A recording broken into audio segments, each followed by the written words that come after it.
අපි දැන් Visual Basic වල තිබෙන checkbox control එක ගැන ඉගෙන ගනිමු. මේ අපිට දක්නට ලැබෙන්නේ checkbox control එකයි.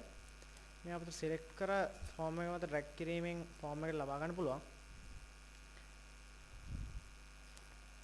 උදාහරණයක් විදිහට අපිට checkbox එක යොදා ගන්න පුළුවන් form එකකින් information collect කරනකොට එම information අයත් වන පුද්ගලයා ළමයෙක්ද නැත්නම් වැඩිහිටියෙක්ද යන නිර්ණය කරන අවස්ථාවේදී අපි ඒ කරන ආකාරය උදාහරණයකින් බලමු. පළමුවෙන් මම මේ checkbox control එකේ properties වෙනස් කර ගන්න. ඒ සඳහා මම ඉස්සරහම font property එකට ගොස් ඒ size එක වෙනස් කර ගන්නවා. ඊට පස්සේ මේ name එක මම වෙනස් කර ගන්නවා CHK කියලා.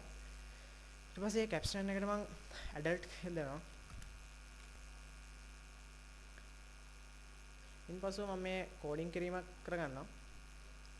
ඒකට මම මුලින්ම මේ checkbox control එකේ double click කිරීමෙන් මේ කෝඩින් වලට යනවා. ඊපස්සේ මම කෝඩ් කිරීම සිදු කරගන්න පුළුවන්.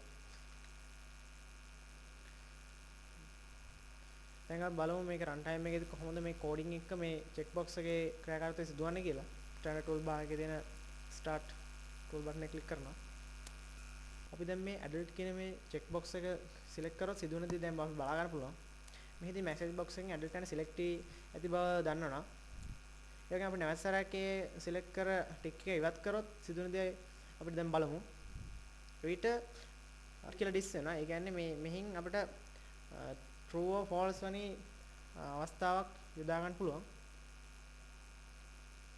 මේ විදිහට තමයි checkbox control එක අපි අපගේ software නිර්මාණය කිරීමේදී යොදාගන්නේ.